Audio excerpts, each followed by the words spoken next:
Hello students, welcome to agri master.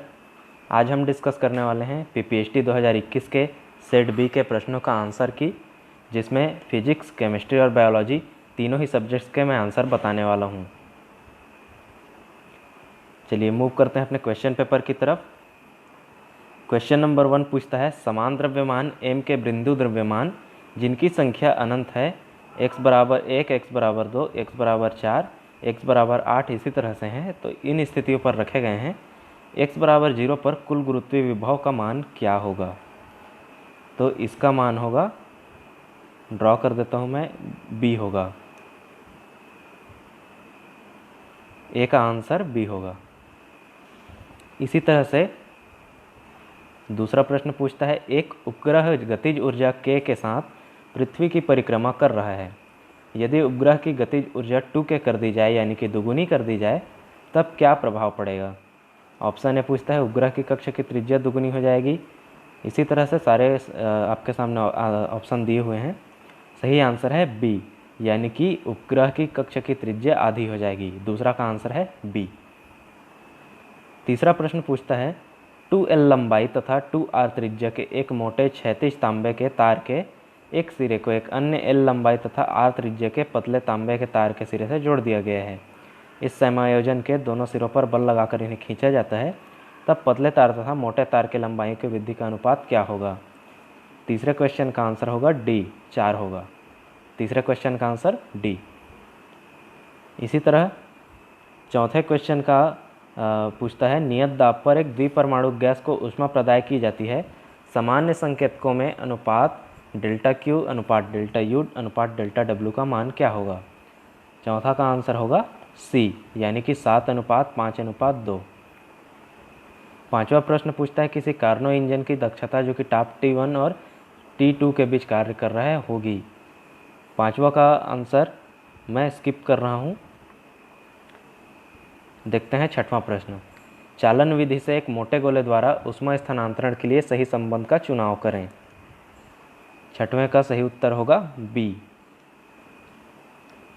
सातवां पूछता है, एक पारदर्शी छड़ जिसका अपवर्तनांक n है, इसमें प्रकाश किरण आपतित कोण से प्रवेश करती है।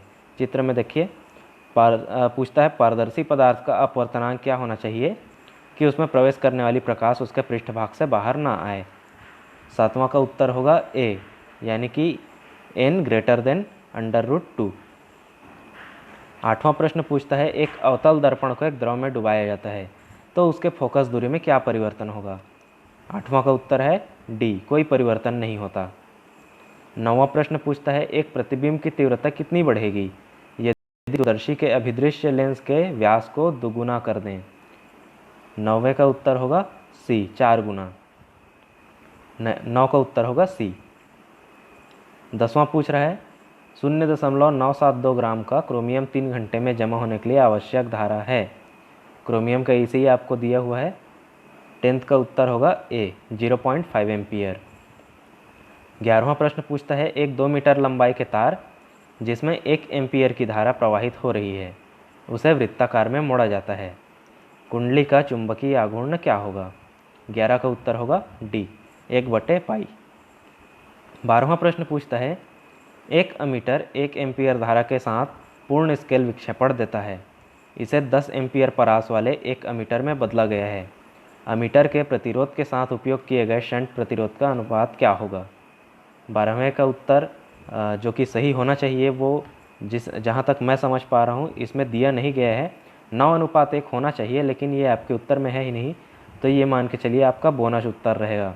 यानी कि इस पर आपने कोई भी ऑप्शन पे टिक लगाया हो, आपको बोनस पॉइंट मिलेगा 1 नंबर।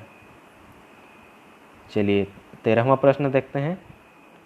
आपके सामने परिपथ दिया हुआ है, उस पर पूछ रहा है कि ऊपर दिखाए गए परिपथ में 15 μF पर आवेश क्या होगा? तो 13वें का उत्तर है सी, 200 μC, यानी कि म्यू कूलाम। नेक्स्ट क्वेश्चन हम लोग स्किप कर रहे हैं क्योंकि इसके उत्तर में मैं कंफर्म श्योर नहीं था। हम लोग देखते हैं 15वां क्वेश्चन। एक विद्युत द्विध्रुव को एक असमान विद्युत क्षेत्र के साथ 30 अंश कोण में रखा गया है। विद्युत द्विध्रुव वह अनुभव करेगा। ऑप्शन देख लीजिए, बल आघूर्ण के साथ साथ स्थानांतरीय बल, केवल बल आघूर्ण, क्षेत्र के दिशा में केवल स्थानांतरीय बल, या क्षेत्र के लंबवत दिशा में केवल स्थानांतरीय बल। 15 का उत्तर होगा ए, यानी कि बल आघूर्ण के साथ साथ स्थानांतरीय बल। 15 का उत्तर होगा ए। 16 नंबर पूछ रहा है 400 केवी ऊर्जा वाला अल्फा कण लेड 82 के नाभिक पर बम वर्षक के रूप में आरोपित किया जाता है। अल्फा कण के प्रकीर्णन के लिए नाभिक से न्यूनतम दूरी क्या होगी? 16 का उत्तर है सी, 5.9 गुणा 10 का घात -13 मीटर। आगे देखिए, ग्राफ दिया हुआ है 17वें क्वेश्चन में।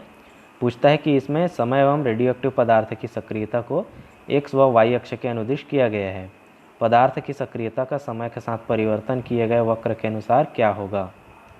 17 का उत्तर होगा बी, यानी कि 2। 18वां पूछ रहा है, एक नए बने रेडियोएक्टिव पदार्थ जिसकी अर्धायु 2 घंटे है, इससे विकिरण की तीव्रता अनुमत सुरक्षित लेवल के 64 गुना है। इस स्रोत से सुरक्षित रूप में कार्य करने के लिए लगने वाला न्यूनतम समय क्या होगा? 18 का उत्तर होगा ए, यानी कि 6 घंटे।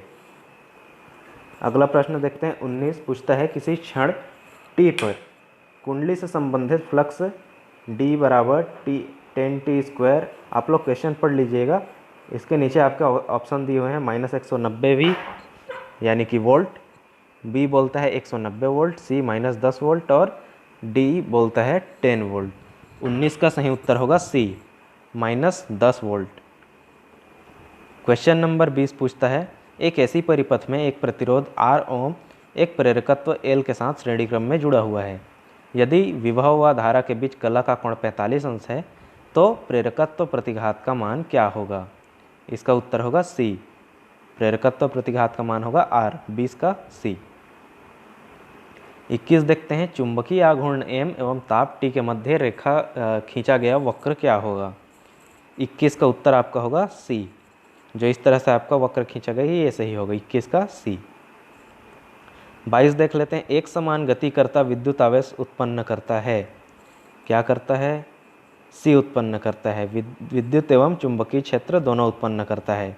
22 का सी। 23 देखते हैं, एक आवेश Q एक काल्पनिक अर्धगोले के केंद्र पर रखा है। इस आवेश के कारण अर्धगोले की सतह से निकलने वाला विद्युत फ्लक्स क्या होगा? 23 का उत्तर है बी, Q/2ε0। 23 का बी। आपके नीचे एक फिर परिपथ दिया हुआ है 24वें प्रश्न में। पूछता है दिए गए परिपथ में ए व बीच के बीच प्रतिरोध क्या होगा? 24 को मैं स्किप कर रहा हूँ क्योंकि इसके आंसर में मैं श्योर नहीं हूँ। 25 देखते हैं, एक 5 ओम प्रतिरोध के तार को इस प्रकार खींचा जाता है कि उसकी लंबाई प्रारंभिक लंबाई की दोगुनी हो जाती है। इसका नया प्रतिरोध क्या होगा? तो इसका प्रतिरोध होगा 10 ओम। 25 का ए। क्वेश्चन 26, एक तार का प्रतिरोध 20 अंश सेंटीग्रेड पर 20 ओम है और 500 पर 60 ओम है। किस ताप पर उसका प्रतिरोध 25 ओम होगा? 26 का उत्तर है डी, यानी कि 80। 27 देखते हैं, पूछता है किसी माध्यम से गुजरती किसी तरंग में एक कण का स्थिति x तथा समय t पर विस्थापन निम्नानुसार व्यक्त होता है। समीकरण दिया हुआ है। पूछता है कि निम्नलिखित किस राशि की विमाएँ होती हैं? 27 का आंसर है डी, यानी कि B/C आपका सही उत्तर होगा। 28 पूछ रहा है समय के दो मानों के लिए कोई प्रक्षेप्य समान ऊंचाई पर होता है। इन दोनों समयों का योग बराबर होता है t बराबर प्रक्षेप्य का उड्डयन काल। 28 का उत्तर है डी, यानी कि टी। क्वेश्चन नंबर 29 में मैं श्योर नहीं था, ये मैं स्किप कर रहा हूँ। देखते हैं प्रश्न 30। 30 प्रश्न पूछता है किसी सरल सूक्ष्मदर्शी की प्रवर्धन क्षमता निम्न में से किस प्रकार के नेत्रिका लेंस के प्रयोग से बढ़ाई जा सकती है? सही उत्तर है बी, निम्नतर फोकस दूरी वाले, यानी कि स्मॉलर फोकल लेंथ। 30 का होगा बी। अगला प्रश्न देखते हैं 31। एक दूरदर्शी के अभिदृश्यक का व्यास a है तथा इसकी आवर्धन क्षमता m व प्रकाश की तरंगदैर्घ्य लैम्ब्डा है। टेलीस्कोप की विभेदन क्षमता क्या होगी? 31 का सही उत्तर है डी। क्वेश्चन 32 देखते हैं, 7 eV वाला एक फोटॉन धातु सतह पर आपतित होता है। जिसकी दहली आवृत्ति 1.6 इंटू 10⁻15 है। उत्सर्जित फोटो इलेक्ट्रॉन की अधिकतम गतिज ऊर्जा ईवी में क्या होगी। 32 को मैं स्किप कर रहा हूँ। 33 देखते हैं, लैम्डा एम बराबर नियतांक बटे टी क्या कहलाता है। 33 का उत्तर है डी, ये कहलाता है विन का विस्थापन नियम। 34 देखते हैं, पूछता है एक स्प्रिंग जिसका बल नियतांक k है को 3 भागों में इस तरह काटा जाता है कि उसकी लंबाई का अनुपात 1:2:3 है। इन कटे भागों को श्रेणी क्रम में जोड़ने पर बल नियतांक k तथा समानांतर क्रम में जोड़ने पर बल नियतांक k प्राप्त होता है। तो इन दोनों का अनुपात का मान क्या होगा। 34 का उत्तर है बी, 1:11 होगा। 35 देखते हैं, पूछता है एक सरल आवर्ती गति करते कण के वेग सदिश वेक्टर v तथा विस्थापन सदिश वेक्टर x में निम्न संबंध है। 35 का उत्तर होगा बी। 36 पूछता है एक सेल क्रमशः 110 सेंटीमीटर और 100 सेंटीमीटर के विभव मापी तार के विरुद्ध संतुलित कर सकता है जब परिपथ खुला एवं जब परिपथ 10 ओम के प्रतिरोध के द्वारा शॉर्ट सर्किट हो, सेल का आंतरिक प्रतिरोध क्या होगा। 36 का उत्तर है सी, 1 ओम होगा। 37 पूछता है एक 500 वाट का ऊष्मीय प्रकीर्ण को 220 वोल्ट लाइन में कार्य के लिए बनाया गया है। यदि वोल्टेज 200 वोल्ट तक गिर जाता है तो निर्गत ऊष्मा में गिरावट प्रतिशत में क्या होगा। 37 का मैं श्योर नहीं हूँ, लेकिन इसको स्किप करते हैं। 38 पूछता है दो लंबे समानांतर तार P और Q को एक दूसरे के 5 मीटर की दूरी पर कागज के तल के लंबवत रखा गया है। यदि P और Q पर क्रमशः 2.5 एम्पियर और 5 एम्पियर की धारा एक ही दिशा में प्रवाहित हो रही हो तो दोनों तारों के मध्य बिंदु पर चुंबकीय क्षेत्र क्या होगा। 38 का उत्तर है बी, μ0/2π होगा। 39 देखते हैं m द्रव्यमान का एक कण r त्रिज्या के एक क्षैतिज वृत्त में अभिकेंद्री बल जो समीकरण दिया हुआ है -k/r² के अंतर्गत गति कर रहा है, जहाँ k एक नियतांक है। इस कण की कुल ऊर्जा का मान क्या होगा। 39 का उत्तर है बी, यानी कि -k/2r। अगला क्वेश्चन देखते हैं। चित्र में दर्शाए गए स्प्रिंग पिंड समायोजन में स्प्रिंग में उत्पन्न अधिकतम प्रसार का मान क्या होगा। 40 का उत्तर होगा ए, 2 mg/k होगा। 40 का ए। 41 देखते हैं, पूछता है m द्रव्यमान और r त्रिज्या का एक ठोस बेलन किसी आनत तल जो कि क्षैतिज के थीटा कोण पर है से विरामावस्था के नीचे की ओर लुढ़कता है। इस बेलन के द्रव्यमान केंद्र के वेग का मान होगा जबकि यह दूरी d लुढ़क रहा हो या लुढ़क चुका हो। क्या मान होगा। 41 हम लोग स्किप करते हैं क्योंकि इसमें मैं श्योर नहीं हूँ, साथ ही मैं 42 भी स्किप कर रहा हूँ। 43 देखते हैं, Pn संधि के निकट आवेश घनत्व व दूरी के बीच क्या वक्र होगा। 43 का आंसर है ए। नेक्स्ट देखते हैं 44, कंपन चुंबकत्व मापी का उपयोग तुलना करने में किया जाता है। सही उत्तर होगा डी, उपरोक्त सभी की तुलना करने में उपयोग किया जाता है। 45 देखते हैं, एक ध्वनि स्रोत जिसकी आवृत्ति 790 हर्ट्ज है एक स्थिर स्रोता से 15 मीटर पर सेकंड की गति से दूर जा रहा है। स्थिर श्रोता के लिए ध्वनि की आवृत्ति कितनी होगी। ध्वनि का चाल दिया हुआ है 340 मीटर पर सेकंड। इसका सही उत्तर होगा बी, 45 का उत्तर बी, 757 हर्ट्ज। 46 पूछता है, व्यतिकरण प्रकोष्ठ में वायु की उपस्थिति में व्यतिकरण प्रतिरूप प्राप्त किया जाता है। यदि व्यतिकरण प्रकोष्ठ में निर्वात उत्पन्न कर दिया जाए तो प्राप्त व्यतिकरण प्रतिरूप में क्या परिवर्तन होगा। 46 का सही उत्तर होगा ए, व्यतिकरण प्रतिरूप में फ्रिंज अंतराल बढ़ जाएगा। 46 का ए। अगला पूछता है, एक रॉकेट v वेग से चांद की ओर जा रही है। अंतरिक्ष यात्री रॉकेट से चांद की ओर एक सिग्नल भेजता है जिसकी आवृत्ति v है। उक्त सिग्नल चांद से परावर्तित होकर पुनः अंतरिक्ष यात्री के पास आती है।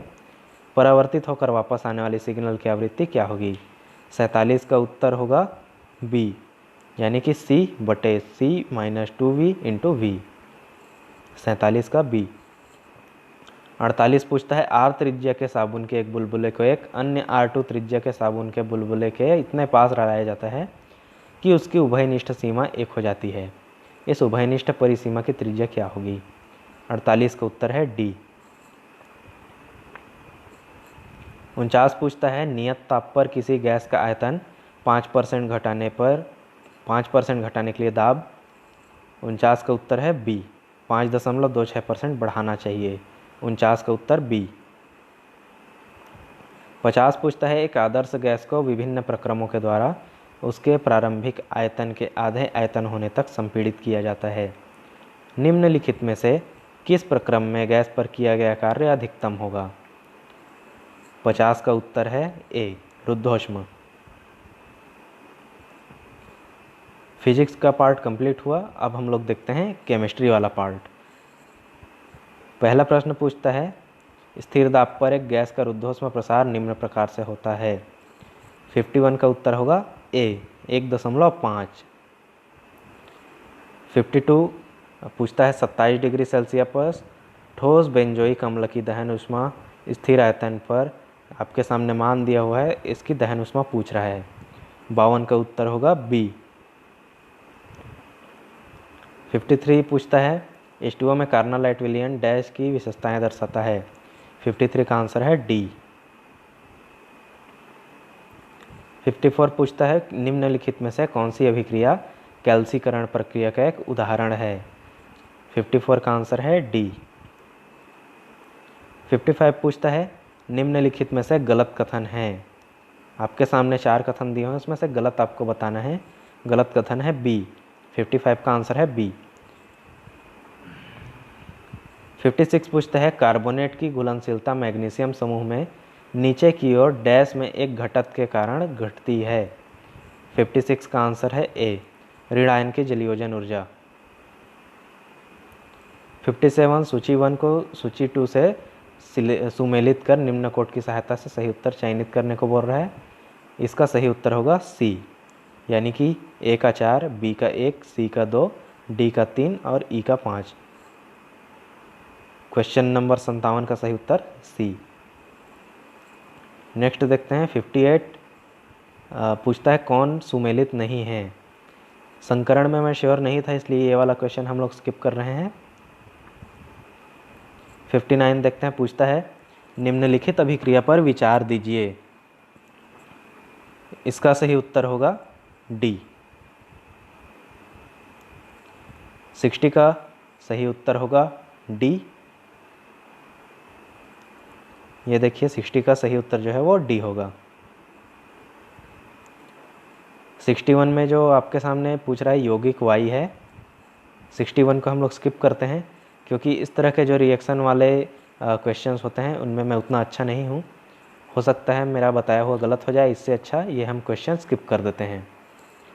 62 पूछता है परमाणविक संक्रमण के द्वारा 10⁴ मेगाहर्ट्ज आवृत्ति की विकिरण प्राप्त होती है।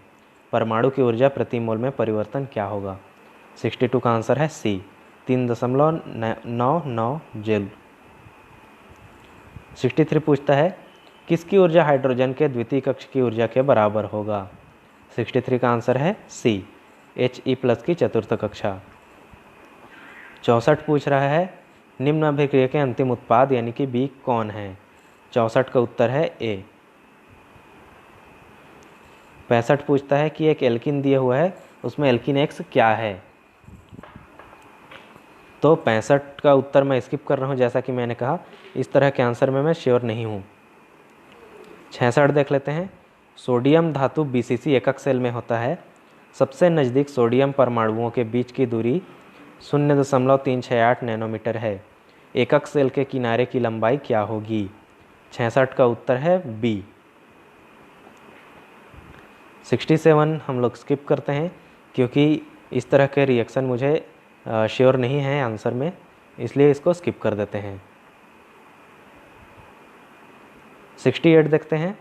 पूछता है संक्रमण तत्वों के मोनोऑक्साइड के क्षारीय प्रकृति का सही क्रम क्या होगा? 68 का आंसर है सी। 69 देखते हैं।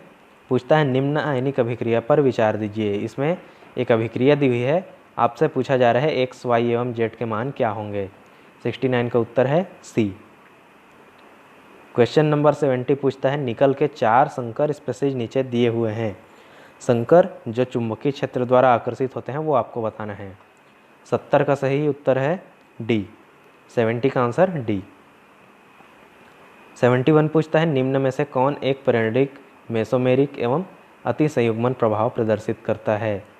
71 का आंसर है सी, यानी कि CH3CH।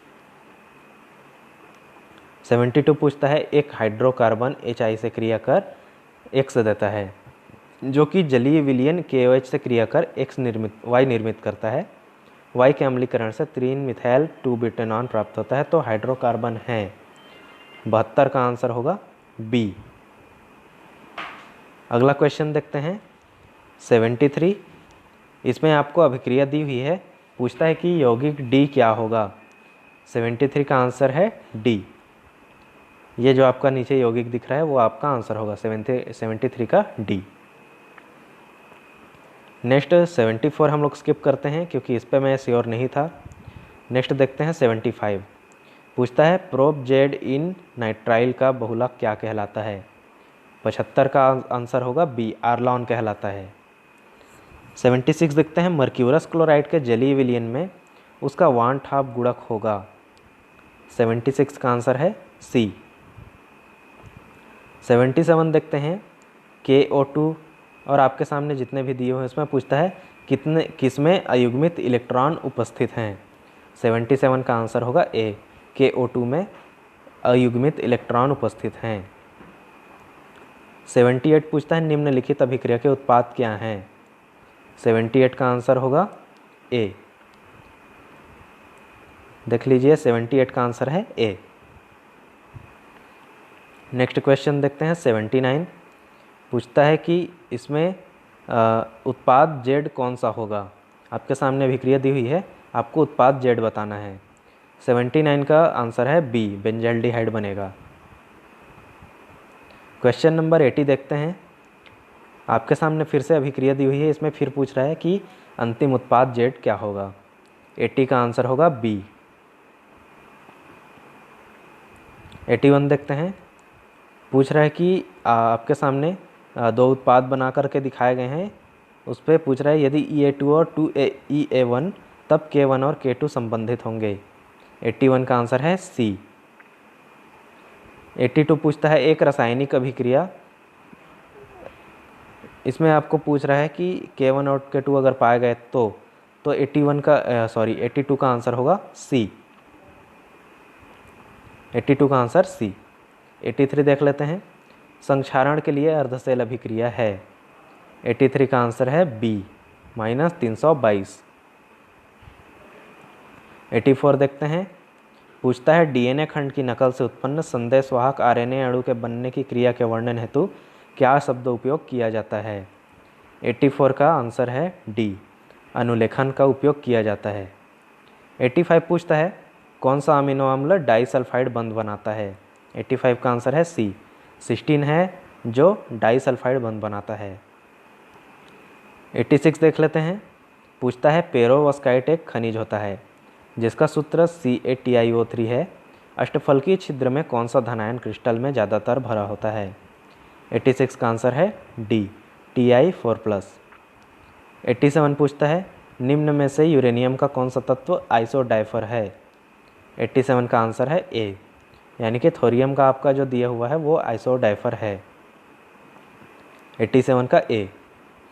88 का देख लेते हैं। एक रेडियो सक्रिय नमूने की अर्धायु 2x वर्ष है। x वर्ष पश्चात इस नमूने का कितना अंश अविघटित रह जाएगा। 88 का आंसर है सी, 1/2 रह जाएगा। 88 का आंसर सी। 89 देखते हैं। अभिक्रिया आपको दी हुई है, उसमें पूछता है कि फास्फोरस क्या है।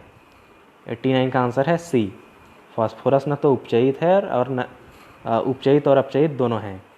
89 का सी। नेक्स्ट क्वेश्चन देखते हैं 90। जलीय KI विलयन में आयोडीन विलय कर ट्राई आयोडाइड आयन I3 निर्मित होता है। I3 आयन में संकरण एवं ज्यामिति क्या होगी। 90 का उत्तर है डी, sp3d होगा और रैखिक होगा। नेक्स्ट क्वेश्चन देखते हैं 91। पूछता है निम्न आयनों को अयुग्मित इलेक्ट्रॉनों की संख्या के आधार पर घटते क्रम में व्यवस्थित कीजिए। 91 का आंसर होगा बी। 92 देखते हैं।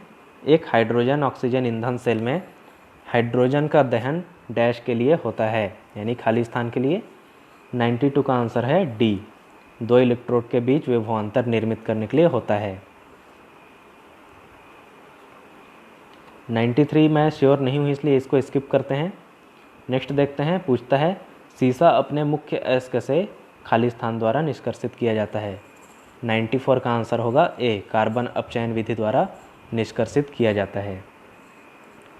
95 पूछता है यौगिक का IUPAC नामकरण क्या होगा। 95 का आंसर है सी, ट्रांस 2 क्लोरो 3 आयोडो 2 पेंटीन होगा। 95 का आंसर सी। 96 पूछता है मेजो टार्टरिक अम्ल प्रकाशीय अक्रिय है, इसका कारण उपस्थित है। 96 का उत्तर होगा बी, आणविक असम्मिति के कारण ये प्रकाशीय अक्रिय होता है। 96 का बी। 97 पूछ रहा है Cu2+ आयन तथा Fe2+ आयन के साथ निम्नानुसार अभिक्रिया करता है। अब इस पर आपको अभिक्रिया दी गई है। पूछता है साम्य अवस्था पर Cu2+ आयन का सांद्रण निम्न में से किसी एक के मिलाने पर परिवर्तित नहीं होता। 97 का आंसर है ए, कॉपर। 98 पूछता है 25 डिग्री सेल्सियस पर जल में कैल्शियम फास्फेट की विलेयता Wg प्रति 100 मिलीलीटर है। क्वेश्चन आप लोग पढ़ लीजिएगा क्योंकि टाइम बहुत वेस्ट होता है। 98 का आंसर होगा सी। 99 पूछता है बढ़ती आयनीय विशेषता का सही क्रम क्या होगा। 99 का आंसर होगा ए। केमिस्ट्री का लास्ट क्वेश्चन देखते हैं। 100 आपके सामने आयन दिए हुए हैं। बोलता है ये सारे आयन सम इलेक्ट्रॉनिक हैं, इनकी आयनीय त्रिज्या दर्शाती है। 100 का उत्तर होगा बी, 100 का बी। चलिए केमिस्ट्री के आंसर खत्म हुए। अब देख लेते हैं बायोलॉजी यानी कि जीव विज्ञान के क्वेश्चन। पहला क्वेश्चन पूछता है निम्न में से किस जीवाणु का बाह्य आकार बहुफलकीय होता है। 101 यानी कि 101 का आंसर है डी, पोलियो विषाणु का बाह्य आकार बहुफलकीय होता है। 102 पूछता है प्राणी संभोजी पोषण की विधि निम्न में से किस जगत में पाई जाती है। 102 का आंसर है सी, एनिमिलिया जगत में पाई जाती है प्राणी संभोजी पोषण। 101 का उत्तर था डी, 102 का उत्तर है सी। 103 पूछता है हरित लवक के स्ट्रोमा में निम्न में से क्या पाया जाता है। विकर पाया जाता है, यानी कि 130 का उत्तर होगा बी। 104 पूछता है माइटोकॉन्ड्रिया के आंतरिक कोष्ठ में निम्न में से क्या नहीं पाया जाता है। 104 का उत्तर होगा बी, श्वसन श्रृंखला के विकर नहीं पाए जाते हैं। 104 का उत्तर बी। 105 पूछता है वह औषधि जिसका उपयोग नेत्र विशेषज्ञों के द्वारा आँख की पुतली को बड़ा करने के लिए किया जाता है, उसे किससे तैयार किया जाता है। 105 का उत्तर हम लोग स्किप करते हैं क्योंकि इसमें मैं श्योर नहीं था। अगर गेसिंग आप लोग जानना चाहें तो 105 का डी हो सकता है, इसमें मैं श्योर नहीं हूँ। 106 देख लेते हैं आनुवंशिक रूप से अभियंत्रित गोल्डन चावल में किसका संश्लेषण अधिक मात्रा में होता है। 106 का सही उत्तर होगा बी, बीटा कैरोटीन का संश्लेषण अधिक मात्रा में होता है। 107 पूछता है किस सूक्ष्मजीव का उपयोग नीली पनीर के उत्पादन में किया जाता है। 107 का सही उत्तर होगा सी। 108 पूछता है निम्नलिखित की जोड़ी बनाइए तथा दिए गए विकल्पों में से सही विकल्प चुनिए। आपके सामने जोड़ी बनाई गई है जो कि गलत है, आपको उसको सही जोड़ी बनाना है। इसके लिए आपको नीचे विकल्प दिए हुए हैं। 108 का उत्तर है बी। प्रश्न 109 पूछता है बिंदु स्राव किसका परिणाम है। 109 का सही उत्तर होगा डी, मूलदाब के कारण बिंदु स्राव होता है, यानी 109 का डी। 110 पूछता है सर्वाधिक स्थायी पारिस्थितिक तंत्र का उदाहरण है। सर्वाधिक स्थायी पारिस्थितिक तंत्र होता है ए, यानी कि महासागरीय। 110 का ए। 111 पूछता है नारियल फल के किस भाग से कोयर प्राप्त किया जाता है। 111 का उत्तर बी, मीजोकार्प से प्राप्त किया जाता है, यानी 111 का सही उत्तर बी। 112 पूछता है पाइनस की कौन सी प्रजाति के बीजों शुष्क फल के रूप में बेचा जाता है। 112 का सही उत्तर बी, जिरार्डियाना को शुष्क फल के रूप में बेचा जाता है। 113 पूछता है सिलेजिनेला के किस भाग में ग्लासोपोडियम का निर्माण होता है। 113 का सही उत्तर डी, लिग्यूल। 114 पूछता है कोशिका में सामग्रियों का पुलंदा बनाना निम्न में से किस कोशिकांग का प्रमुख कार्य है। 114 का सही उत्तर सी, गोल्जी काय। 115 पूछता है डॉग फ्लावर निम्न में से किसका उदाहरण है। 115 का उत्तर है ए, अपूर्ण प्रभाविता का उदाहरण है डॉग फ्लावर। 115 का उत्तर ए। 116 पूछता है समुद्र या जलीय पारिस्थितिक तंत्र की ऊपरी सतह पर पाए जाते हैं। 116 का उत्तर है ए, प्लेंटॉक्स पाए जाते हैं। 117 झील के पारिस्थितिक तंत्र में प्रभावी द्वितीय पोषण संस्तर क्या होता है। 117 का उत्तर ए, फाइटोप्लैंक्टन होता है। 117 का उत्तर ए। 118 पूछता है पपीते के बंची टॉप रोग का कारक निम्न में से कौन है। 118 का उत्तर है डी, माइकोप्लाज्मा के द्वारा होता है। 118 का उत्तर डी। 119 पूछता है निम्न में से कौन हेटेरोसिस्ट का निर्माण करता है। 119 का उत्तर होगा सी, साइनोजीवाणु हेटेरोसिस्ट का निर्माण करता है। 119 का उत्तर सी। 120 पूछता है कार्बनिक कोफैक्टर जो कि एंजाइम के साथ मजबूती से बंधा रहता है उसे क्या कहते हैं। उसे कहते हैं प्रोस्थेटिक समूह, यानी कि 120 का उत्तर होगा डी। प्रश्न क्रमांक 121 देखते हैं। पूछता है कि कौन सा पादप हार्मोन आरएनए एवं प्रोटीन बनाने में मददकारी होता है। 121 का उत्तर होगा सी, साइटोकाइनिन्स। 121 का उत्तर सी। 122 पूछता है लैक प्रचालक में लैक्टोज की भूमिका निम्न में से क्या होती है। 122 का उत्तर होगा बी, प्रेरक। 123 निम्न में से कौन राइबोसोमल आरएनए का अनुलेखन करता है। 123 का उत्तर है सी, आरएनए पॉलीमरेज 1 और 3। 123 का उत्तर सी। 124 निम्न में से कौन एल्बुमिनियस बीज का उदाहरण नहीं है। गेहूँ, मक्का, मटर, सूरजमुखी।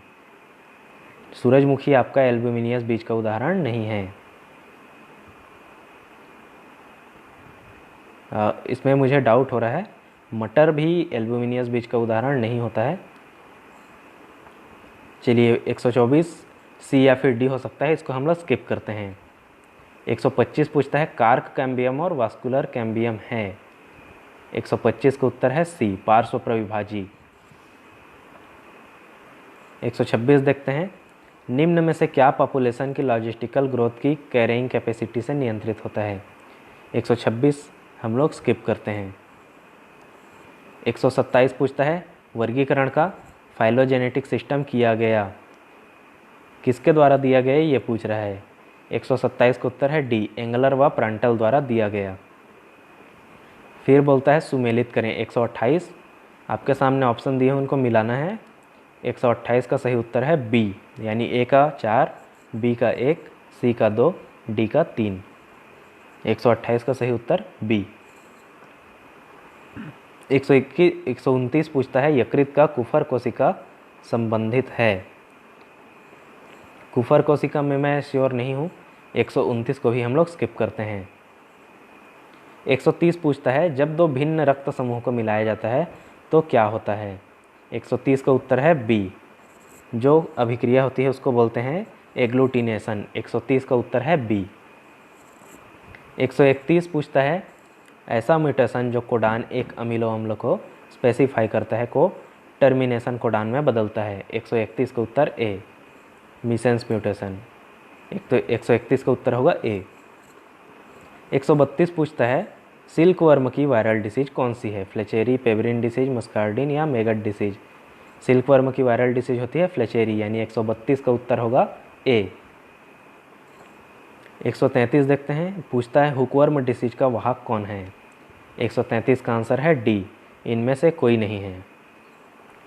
134 मस्तिष्क का कौन सा भाग अल्कोहल से सबसे ज़्यादा प्रभावित होता है। मस्तिष्क का सबसे ज़्यादा प्रभावित होने वाला भाग है सेरिबेलम, यानी कि 134 का आंसर होगा बी। 135 पूछता है पेरियार वाइल्ड लाइफ सेंचुरी कहाँ स्थित है। 135 का answer A. Periyar wild life sanctuary Kerala में स्थित है। 135 का आंसर ए होगा। 136 पूछता है एल्ड्रिन करता है। एल्ड्रिन मृदा प्रदूषण करता है, यानी कि 136 का उत्तर होगा बी। 137 और 138 दोनों ही क्वेश्चन में मैं श्योर नहीं हूँ, इसलिए इसको स्किप करते हैं। देख लेते हैं 139 पूछता है ऑन्कोजेनिक वायरस है। ऑन्कोजेनिक वायरस कौन सा है? सी, एपस्टीन बार। 139 का उत्तर होगा सी, 139 का सी। 140 पूछता है एड्स किस कारण होता है। इसका सही उत्तर होगा ए, हेल्पर टी कोशिकाओं की संख्या में कमी के कारण एड्स होता है। 140 का उत्तर ए। क्वेश्चन नंबर 141 पूछता है स्तनीय शुक्राणु की जीवन क्षमता के विषय में निम्नलिखित में से कौन सा एक कथन असत्य है। 141 का आंसर है ए। ये कथन गलत है कि शुक्राणु केवल 24 घंटे तक जीवन क्षमता बनाए रखता है। 141 का आंसर ए। 142 पूछता है भ्रूण को बाह्य धक्कों से सुरक्षा प्रदान करने वाला द्रव कौन सा होता है। कोरियोनिक द्रव, एमनियोटिक द्रव, एलेंटोइक द्रव या देगुही द्रव। 142 का उत्तर होगा बी, एमनियोटिक द्रव। 142 का उत्तर बी। 143 बोलता है निम्न को सुमेलित करें। आपके सामने दोनों प्रकार के उत्तर दिए हुए हैं, उनकी सही जोड़ी बनाना है और नीचे जो दिए हुए हैं उनमें आपको सही बताना है कि कौन सा सही सुमेलित है। 143 का उत्तर है बी। 144 सूची 1 तथा सूची 2 को सुमेलित कर सही विकल्प का चयन करना है। आपको इसमें भी सही जोड़ी बनाना है और नीचे दिए हुए ऑप्शन को चुनना है। 144 का सही आंसर है डी। 145 पूछता है कशेरुकी में मांसपेशी संकुचन के दौरान एडीपी से एटीपी निर्माण करने वाला फॉस्फोजन होता है। 145 का आंसर होगा ए, यानी कि क्रिएटिन फॉस्फेट। 145 का आंसर ए। 146 एक अपवाद को छोड़कर निम्नलिखित हार्मोन द्वारा हाइपरग्लाइसेमिया उत्प्रेरित होता है। 146 का सही आंसर डी, एल्डोस्टेरॉन। 147 निम्न में से कौन एक विविपेरस है। 147 का आंसर डी, इनमें से कोई भी एक विविपेरस नहीं है। 148 प्रथम कशेरुकी अपीयर हुआ, कौन से काल में अपीयर हुआ था? आर्डोविशियन काल में अपीयर हुआ था। 148 का आंसर सी। 149 पूछता है वयता के सिद्धांत के अनुसार वयता होने का क्या कारण है। 149 का आंसर है डी, ये सारे ही वयता के कारण हैं। 149 का आंसर डी। लास्ट क्वेश्चन, निम्न में से किस बेंडिंग समूह का उपयोग दोनों पादप तथा जंतु गुणसूत्र के अभिरंजन में होता है। 150 का आंसर है ए, सी समूह। ये थे आपके बी सेट के तीनों ही सेक्शन का आंसर, फिजिक्स, केमिस्ट्री और बायोलॉजी। अगर आपको और किसी सेट का उत्तर चाहिए तो आप लोग कमेंट में बता सकते हैं। किसी तरह का डाउट होने पर आप कमेंट में वो भी बता सकते हैं।